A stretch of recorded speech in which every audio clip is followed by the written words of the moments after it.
Outdoors Bound tonight involves a controversy over hunter safety programs and archery programs in schools and why they may lose federal funding. One local congressman calls it a case of government overreach. WFXR's George Noliff takes a closer look.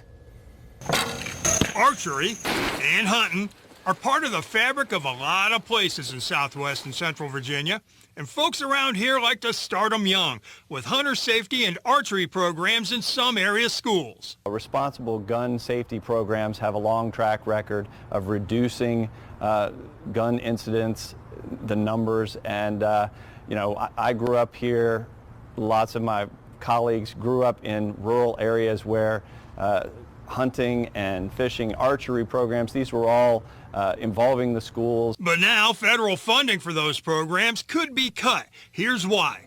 There's a new federal law called the Bipartisan Safer Communities Act. It's legislation passed by Congress to tackle the problems of gun violence and mass shootings. Now, one of the provisions calls for safe environments in schools.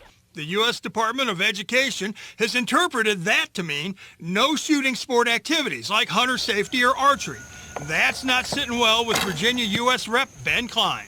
Well, it makes me furious because it's just another example of the D.C. bureaucracy getting in the way of long traditions like the ones in our community where we have long-standing hunter education, hunter safety programs that involve the schools, and to put up roadblocks to funds because we have these types of safety programs, it just doesn't make any sense. The Department of Education says it's only following the text of the law and that funding for shooting sports covered under the Elementary and Secondary Education Act of 1965 won't be given to schools.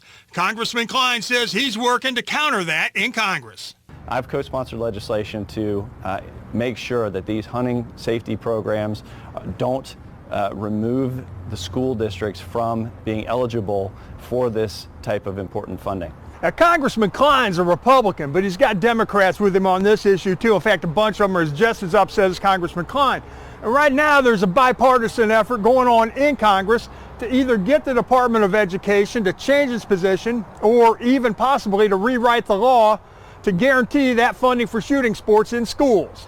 George Noliff, WFXR News, Outdoors Bound.